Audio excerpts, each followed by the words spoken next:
Hello students, very good morning to all of you. You all are most welcome to your science class. कल की class में हमने आपका next resource wild life start किया था, जिसमें हमने उसके रीजंस ऑफ डिस्ट्रक्शन पढ़ लिए थे कि वाइल्ड लाइफ के डिस्ट्रक्ट होने के क्या क्या रीजंस हैं। These were the 5 reasons we have discussed. ये 5 रीज़न थे जिनको हमने डिस्कस किया था। होपफुली आपने इनको एक बार रिवाइज करके देख लिया होगा। आज हम पढ़ेंगे वाइल्ड लाइफ का कंजर्वेशन, कि अब उनका कंजर्वेशन कैसे किया जाना है और वो क्यों ज़रूरी है। In India, wildlife conservation was included under the policy of National Forest Policy from 1952 to 1972। देखिए, जब भी कुछ रूल्स बनाए जाते हैं तो वो हमेशा रिटन फॉर्म में या तो कानून लॉ बनता है कोई, या कोई ऑर्डिनेंस बनता है, या कोई योजना प्लानिंग बनती है, उसके अंडर डाले जाते हैं। तो वाइल्ड लाइफ कंजर्वेशन को इंडिया में किसके अंदर रखा गया?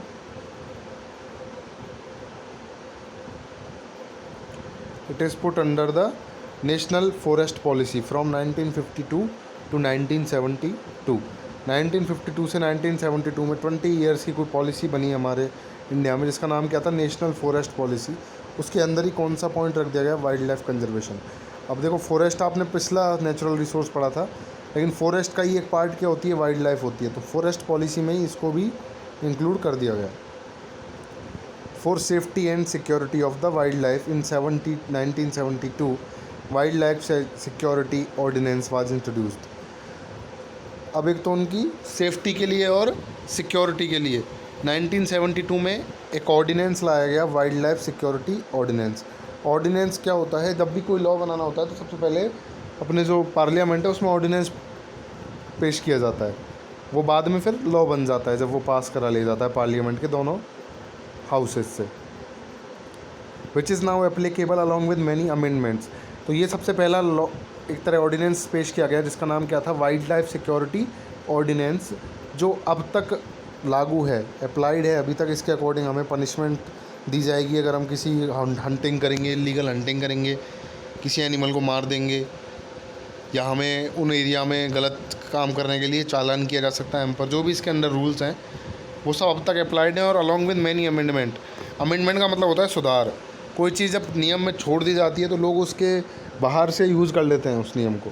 कहने का मतलब, गवर्नमेंट ने अगर रूल निकाल दिया कि गवर्नमेंट ने सोचा कि हो सकता है लोग रात को 9 बजे के बाद नहीं जाएंगे हंटिंग के लिए और सुबह 4 बजे से पहले नहीं आएंगे, तो गवर्नमेंट ने रूल निकाला कि सुबह 4 बजे से रात को 9 बजे तक उस पर्टिकुलर एरिया में जाना अलाउड है, उसके बाद अलाउड नहीं है। सॉरी, कि 4 से 9 तक हंटिंग अलाउड नहीं है उस एरिया में। हंटिंग से मतलब वहाँ कोई भी नहीं जा सकता 4 से 9 बजे तक। तो लोग क्या करेंगे? 9 के बाद चले जाएंगे रात में।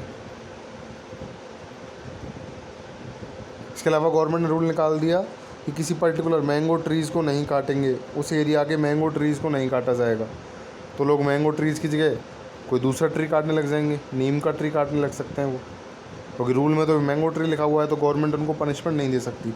इसलिए अगर मैंगो के साथ साथ नीम का भी ट्री बचाना था, लेकिन रूल में नहीं डाला गया जब कानून बना, तो बाद में जब इसको ऐड किया जाएगा उस लॉ में कि अब नीम का ट्री काटने वालों पर भी पनिशमेंट दी जाएगी, तो ये डायरेक्ट ऐड नहीं किया जा सकता। उसमें क्या लाना पड़ता है? अमेंडमेंट लाना पड़ता है।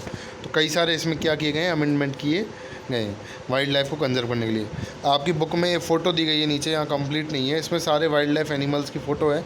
आप इनको चेक करके ये देख लीजिएगा, इनमें से कुछ ऐसा भी है कि जो नॉर्मल डे में हमारे अर्बन एरियाज़ में रहते हैं, क्या घरेलू जानवर भी है क्या इनमें से कोई, या सारे जंगली जानवर ही हैं, जंगलों में ही मिलते हैं।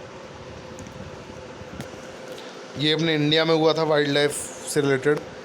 Due to world wide awareness at international level in 1948 an organization was constituted which is known as IUCN, and you are quite familiar with this IUCN। आपने बायोडाइवर्सिटी में अच्छे से पढ़ा है IUCN क्या है। तो 1948 में किसने बनाया था? यूनाइटेड नेशंस ने बनाया था। हमने बायोडाइवर्सिटी में इस चीज़ को पढ़ा था। International union for conservation of nature बनाई गई, वर्ल्ड वाइड अवेयरनेस, पूरे वर्ल्ड लेवल पर इसकी अवेयरनेस को फैलाने के लिए। किसकी अवेयरनेस? कि हमें वाइल्ड लाइफ को बचा के रखना है। IUCN collected the list of species which are either extinct or on the verge of extinction। IUCN क्या करता है? एक लिस्ट बनाता है ऐसी प्रजातियों की, ऐसी स्पीसीज़ की जो या तो एक्सटिंक्ट हो चुकी हैं या on the verge of extinction, ख़त्म होने वाली हैं, and recorded them in a book, और इनको एक बुक में रिकॉर्ड कर लेता है। क्या बोला जाता है उस बुक को? That book is called red data book. Same चीज़ हमने बायोडाइवर्सिटी में भी पढ़ी है। तो ये आपका यहाँ एक रिवीजन हो रहा है। IUCN has classified such species into 5 categories to which conservation has to be provided। IUCN ने इन स्पीसीज़ को 5 कैटेगरी में डिवाइड कर दिया जिनको किसकी ज़रूरत है, कंजर्वेशन की जिनको ज़रूरत है। कौन सी सबसे पहली आती हैं, एक्सटिंक्ट स्पीसीज़। आप इसको नाम से समझ सकते हैं, what is will be there in extinct species. The species which have already become extinct and are not alive now are included under the categories of extinct species. The species, ऐसी species which have already become extinct, जो extinct हो चुकी हैं, which are destroyed, which are not present in today's time, and are not alive now, जो अब alive नहीं है, वो कौन सी कैटेगरी में रखी जाती हैं, एक्सटिंक्ट स्पीसीज़ की कैटेगरी में रखी जाती हैं, such as dinosaur and rhynia. Second आपकी आती है एंडेंजर्ड। एंडेंजर्ड के बारे में भी आपको पता है। एंडेंजर्ड क्या होती हैं, जो एक्सटिंक्ट होने वाली हैं, जिनके ऊपर एक डेंजर है। किस चीज़ का डेंजर, एक्सटिंक्ट हो जाने का। These are the species which are on the verge of extinction. ये वो स्पीसीज़ हैं जो वर्ज ऑफ एक्सटिंक्शन पर हैं, मतलब और अगर इनको ध्यान नहीं दिया गया, इनको प्रोटेक्ट नहीं किया गया, तो ये कुछ सालों बाद क्या हो जाएंगे, बिल्कुल ख़त्म हो जाएंगे। If proper steps are not taken for their conservation then these species may go extinct in future. अगर ढंग से ध्यान नहीं दिया गया तो ये स्पीसीज़ फ्यूचर में ख़त्म हो जाएंगी। सच एज राइनोसोर्स, गेंडा जो होता है, गोडावन, ये फ़ोटो आप देख रहे हैं, ये अब गिने चुने देखने को मिलते हैं। 1000 में भी नहीं है इनके नंबर, 1000 में भी नहीं है, अभी है 100s में आ गए हैं केवल। लायन, बगेरा, ETC। तो ये आपकी एंडेंजर्ड स्पीसीज़ होती हैं। थर्ड आपकी आती हैं वल्नरेबल स्पीसीज़। दो species which are likely to become endangered soon. Vulnerable में कौन सी आ जाती हैं, जो जल्दी से क्या हो जाएंगी, एंडेंजर्ड में आ जाएंगी। मतलब फ़िलहाल तो उनके काफ़ी सारे एनिमल्स हैं उस स्पीसीज़ के, पर्टिकुलर स्पीसीज़ के, बट धीरे धीरे वो क्या होते जा रहे हैं, कम होते जा रहे हैं, और कुछ सालों बाद वो क्या बन सकते हैं, एंडेंजर्ड। और एंडेंजर्ड बनने का मतलब उसके भी कुछ सालों बाद वो क्या हो जाएंगे, एक्सटिंक्ट हो जाएंगे। तो इस तरह अगर ये ख़त्म होती रही स्पीसीज़ तो नेचर का बैलेंस डिस्टर्ब हो जाएगा, फूड चेन आपकी डिस्ट्रॉय हो जाएगी। फोर्थ आती है रेयर स्पीसीज़। रेयर वर्ड का मतलब आप समझते हैं बहुत जो कम है। These are those species which are very rare in the world and are found in some specific locations only. ये वो स्पीसीज़ हैं जो वेरी रेयर हैं वर्ल्ड में और किसी एक पर्टिकुलर लोकेशन पर ही पाई जाती हैं। And they may become endangered in future, और फ्यूचर में वो क्या हो सकती हैं, एंडेंजर्ड भी हो सकती हैं। एग्जाम्पल हिमालयन बियर, तो नाम क्या कि हिमालयन लग रहा है, मतलब ये हिमालय माउंटेन रेंज में ही मिलता है भालू। जायंट पांडा। नेक्स्ट आपकी आती है इनएडिक्वेटली नोन स्पीसीज़। इनमें क्या होता है, ये भी आप पहले पढ़ चुके हैं, जिनके बारे में हमें ज़्यादा नॉलेज नहीं है, वो होती हैं ऐसी species, inadequately known species. These are those species which exist on the earth but there is not much information available about them. ये वो स्पीसीज़ हैं जो अर्थ पर एग्जिस्ट तो करती हैं बट उनके बारे में हमें ज़्यादा इन्फॉर्मेशन पता नहीं है। दियर डिस्ट्रीब्यूशन, उनका डिस्ट्रीब्यूशन कितनी कहाँ है, किस एरिया में, और अदर एस्पेक्ट्स कि वो कौन सा टेम्परेचर सहन करते हैं, कितना फूड खाते हैं, किस तरह का फूड खाते हैं, वाटर कहाँ से पीते हैं, रिप्रोडक्शन कैसे करते हैं, मैमल्स हैं या बर्ड्स हैं, इन सब अदर एस्पेक्ट्स के बारे में हमें जिनके बारे में जानकारी नहीं है, वो किस में रखी जाती हैं, inadequately known species. For conservation of wild life a few safe areas have been created. Wild life के कंजर्वेशन के लिए कुछ सेफ़ एरियाज़ बनाए गए हैं जहाँ उनको प्रोटेक्शन दिया जाता है।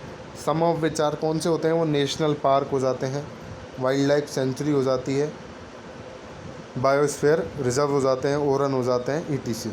ये कुछ नाम हैं ऐसी जगहों के जहाँ पर इनको क्या किया जाता है, प्रोटेक्शन दिया जाता है। तो ये था आपका एक general idea wild life conservation के बारे में। इसमें आपका ये चीज़ बहुत इंपॉर्टेंट रहेगी कि इंडिया में क्या क्या वाइल्ड लाइफ कंजर्वेशन से रिलेटेड हुआ है। उसके बाद आपकी रेड डाटा बुक की डेफिनेशन आपको याद रखनी है। IUCN की full form you should always भी रिमेंबर, आप इसको हमेशा याद रखोगे। और इन डेफिनेशंस जो ये स्पीसीज़ की कंप्लीट नहीं तो एटलीस्ट आपको इतनी आइडिया होना चाहिए कि कौन सी स्पीसीज़ कैसी होती है, तो आप उस अकॉर्डिंग जिसकी डेफिनेशन याद रख सकें। और एटलीस्ट वन एग्जाम्पल, एक एग्जाम्पल आप सबका जिसका दिया हुआ है वो याद रख के चलोगे।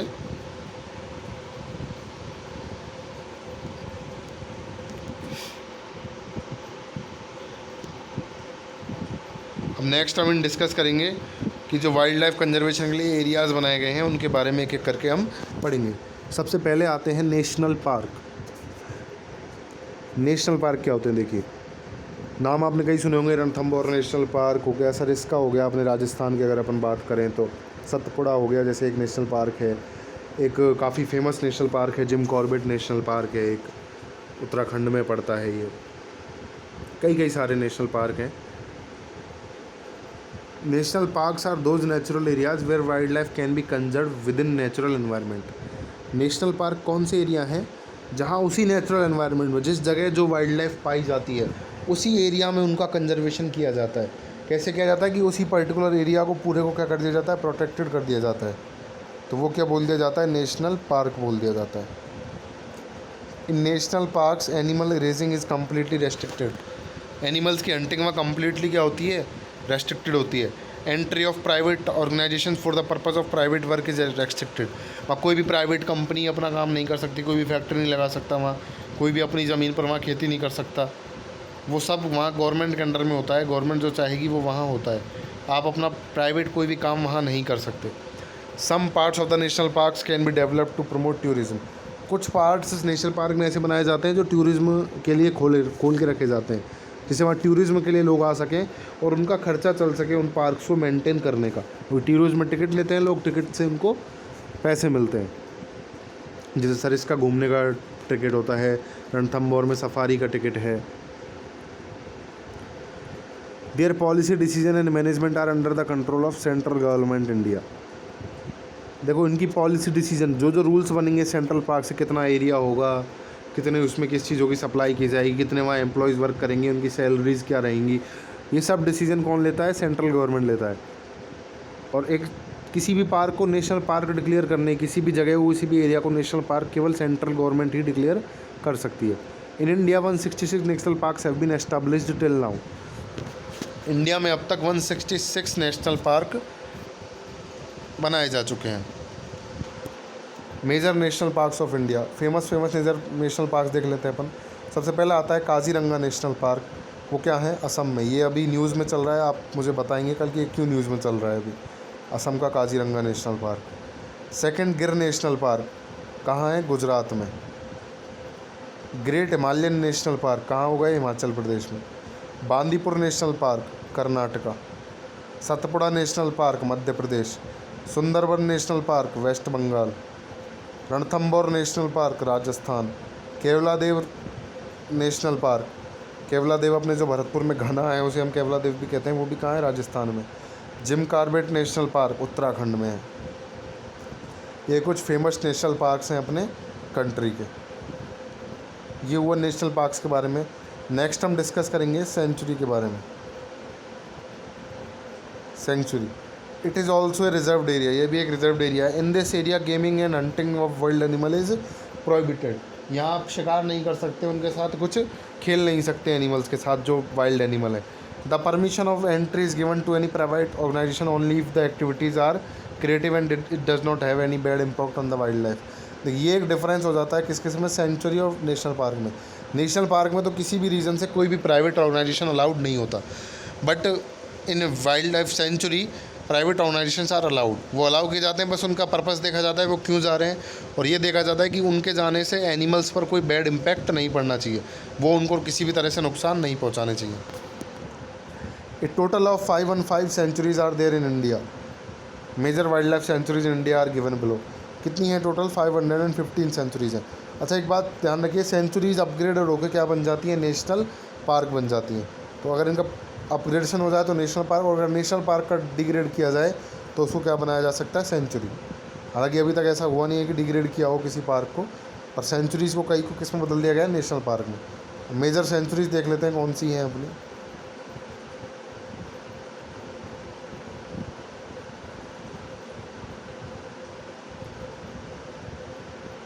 नागार्जुन सागर आंध्र प्रदेश की, हजारीबाग वाइल्ड लाइफ झारखंड में, नल सरोवर वाइल्ड लाइफ सेंचुरी गुजरात में, मनाली सेंचुरी हिमाचल प्रदेश में, Chandraprabha wild life sanctuary Uttar Pradesh, Kedarnath wild life sanctuary Uttarakhand. इसके बाद फर्स्ट आपका आता है सरिस्का अलवर। सरिस्का एक टाइगर रिजर्व भी है। यहाँ कौन कौन ज़्यादा वाइल्ड एनिमल मिलते हैं, डियर और गोडावन। डियर तो हमने टूर पे काफ़ी सारे देखे ही थे, और यहाँ गोडावन भी मिलते हैं।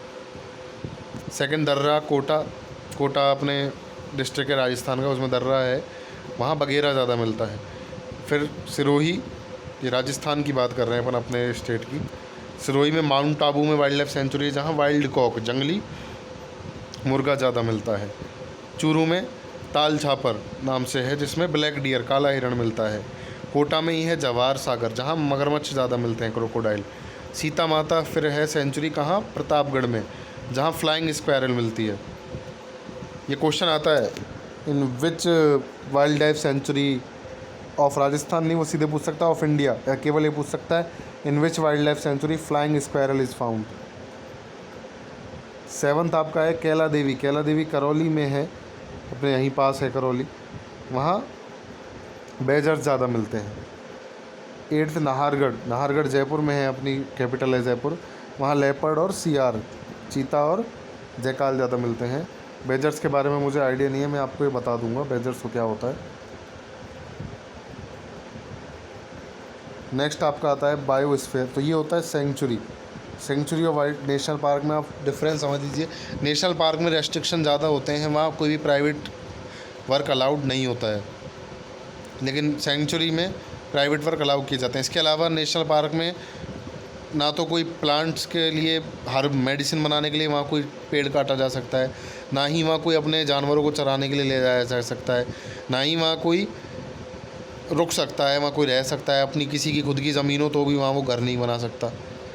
लेकिन सेंचुरीज़ में ऐसा नहीं होता। सेंचुरीज़ में अगर ज़रूरत पड़ती है तो दवाइयाँ बनाने के लिए कोई पेड़, अगर पौधे कुछ लेके जाने तो वो अलाउड कर दिए जाते हैं।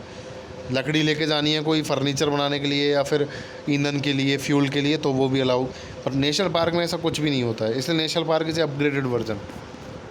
थर्ड आपके आते हैं बायोस्फीयर रिजर्व। बायोस्फीयर मैं आपको शायद पहले बता चुका हूँ, फिर भी बता देता हूँ। देखो 3 स्फीयर होते हैं, एक तो एटमॉस्फेयर, अपने चारों ओर का जो एटमॉस्फेयर है एयर। दूसरा अपना लिथोस्फीयर हो जाता है, जो अपना लैंड होती है उसको हम लिथोस्फीयर कहते हैं। ये जो अपनी एयर होती है इसको अपन एटमॉस्फेयर कहते हैं। और तीसरा अपना एक्वास्फीयर हो जाता है, जो अपना पानी का सोर्स होता है। तो जहाँ ये तीनों एक साथ मिल जाते हैं उस एरिया को अपन क्या कह देते हैं, जहाँ आपका वाटर,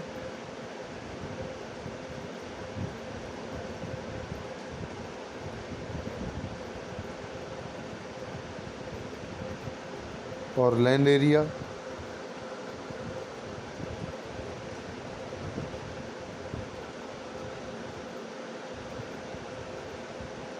और एयर, तीनों जहाँ मिल जाते हैं तो ये जो एरिया बोला जाता है इसको अपन क्या बोल देते हैं, बायोस्फीयर।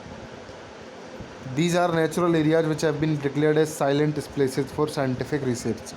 अब इनको जब रिजर्व बना दिया जाता है तो ये बायोस्फीयर रिजर्व बोले जाते हैं। These are natural areas which have been declared as silent places for scientific research. Scientific research के लिए यहाँ काफ़ी मॉडरेबल कंडीशंस होती हैं। Till now 669 biosphere reserve are there in 128 countries. 128 countries में 128 कंट्रीज़ जो हैं उनमें 669 बायोस्फीयर रिजर्व बना दिए गए हैं। Out of these 18 reserves are in India, जिनमें से 18 रिजर्व इंडिया में हैं। The first biosphere reserve came into existence in India in 1986 at Nilgiri. Nilgiri में इंडिया में पहला बायोस्फीयर रिजर्व बनाया गया। देखिए बायोस्फीयर रिजर्व इतना बड़ा हो सकता है कि उसमें अंदर खुद ही में क्या हो सकता है, एक बायोस्फीयर रिजर्व में खुद में एक नेशनल पार्क भी हो सकता है अंदर, उसी में एक सेंचुरी भी हो सकती है, एक पूरा पर्टिकुलर उसी में एक नदी भी हो सकती है, रिवर, वहीं कोई गार्डन भी हो सकता है बड़ा। तो एक ऐसे पूरे तीनों होने चाहिए। कहने का मतलब वहाँ एक वाटर सोर्स भी होना चाहिए, एयर तो अपने चारों तरफ है ही है, और एक वहाँ क्या होना चाहिए, ये दोनों जहाँ होते हैं वो क्या बोला जाता है, बायोस्फीयर रिजर्व। तो बायोस्फीयर रिजर्व एरिया वाइज काफ़ी लार्ज होता है। देखिए कौन कौन से बायोस्फीयर रिजर्व है मेजर इंडिया में। अंडमान और निकोबार आइलैंड है जो अपना, उस पर कौन सा है, ग्रेट निकोबार। उसके बाद सेकंड आता है आसाम में कौन सा है, काजीरंगा। काजीरंगा आपका नेशनल पार्क भी है, वहीं काजीरंगा बायोस्फीयर रिजर्व भी है। और मानस, ये भी मानस के बारे में काफ़ी पूछा जाता है आसाम से। कर्नाटका और केरला में कौन कौन सा पड़ता है, नीलगिरी। अब देखिए नीलगिरी कितना बड़ा है, ये कर्नाटका में भी आता है और केरला में, मतलब दोनों राज्यों की बॉर्डर में ये नीलगिरी बायोस्फीयर रिजर्व चलता है। उत्तर प्रदेश में नंदा देवी, वेस्ट बंगाल में सुंदरबन, मध्य प्रदेश में कान्हा, और राजस्थान में थार का डेजर्ट। ये आपके मेजर बायोस्फीयर रिजर्व हैं इंडिया के। तो ये कुछ ऐसे प्लेसेस थे जहाँ वाइल्ड लाइफ का क्या किया जाता है, कंजर्वेशन किया जाता है। यहाँ वाइल्ड लाइफ को प्रोटेक्शन प्रोवाइड किया जाता है जिससे वो अच्छी तरह रह सकते हैं। उनकी हंटिंग अलाउड नहीं होती, कोई यहाँ हंटिंग करते पकड़ा जा सकता है तो उनको इंडियन पैनल कोड के अकॉर्डिंग पनिशमेंट दी जा सकती है, जेल हो जाती है उन लोगों को। यहाँ रेंजर्स रहते हैं, फॉरेस्ट रेंजर्स रहते हैं। इसके अलावा ह्यूमन से ही नहीं, आपस में भी उन पर कॉलर लगा दिया जाता है उनके गर्दन के पास, उनकी ट्रैकिंग की जाती है। अगर कोई जानवर ज़्यादा आदमखोर हो जाता है, कोई लॉयन या कोई टाइगर ऐसा हो जाता है जो बार बार हमले कर रहा होता है। देखिए जनरली ये जो एनिमल्स होते हैं हंटिंग करने वाले, जो कार्निवोरस होते हैं, मांसाहारी होते हैं, ये ऐसा नहीं है बस कोई दिख गया और मार देते हैं। इनको जब भूख लग रही होती है या गुस्सा आ रहा होता है या किसी तरह ये आक्रामक हो रहे होते हैं तभी, जनरली तो ये नॉर्मल केस में अगर इनको भूख लग रही है तो ये दूसरे जानवर को मार कर खाएंगे। नहीं तो आपने कभी कभी देखा होगा ये निकल जाते हैं आसपास से, पर कभी भी ज़्यादा हार्म नहीं करते। लेकिन कभी कभी इनको ऐसा हो जाता है कि बस ये जो सामने दिख जाता है उनको मारने पर तुल जाते हैं, तब उस एनिमल को ही वहाँ से हटाया जाता है, उसको ट्रीट किया जाता है, और अगर उसका ट्रीटमेंट नहीं हो पाता तो उसको मार भी दिया जाता है। तो वाइल्ड लाइफ का प्रोटेक्शन ये नहीं है कि केवल ह्यूमन से ही वाइल्ड लाइफ को बचाना है, आपस में भी उनमें भी कोऑर्डिनेशन बना के रखना है।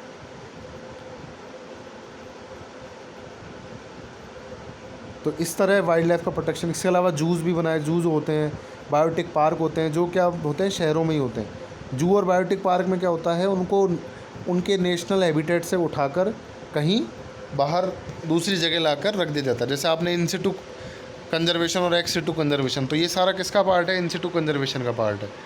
जबकि जू जो हो जाते हैं, टिश्यू कल्चर लेबोरेटरी जो होती थी, बायोटिक पार्क जो होते थे, बायोलॉजिकल गार्डन जो होते हैं, ये सारे ऐसे होते हैं जैसे जो सिटी में रहते हैं, वहाँ एनिमल्स को ला के रखा जाता है। पर आजकल वो कल्चर कम कर दिया गया है क्योंकि एनिमल्स को भी उनका घर ही अच्छा लगता है। और उनका घर क्या है, वुड्स। वुड्स का मतलब जंगल, वुड्स माने वुड माने लकड़ी होती है, लेकिन वुड्स माने होता है जंगल।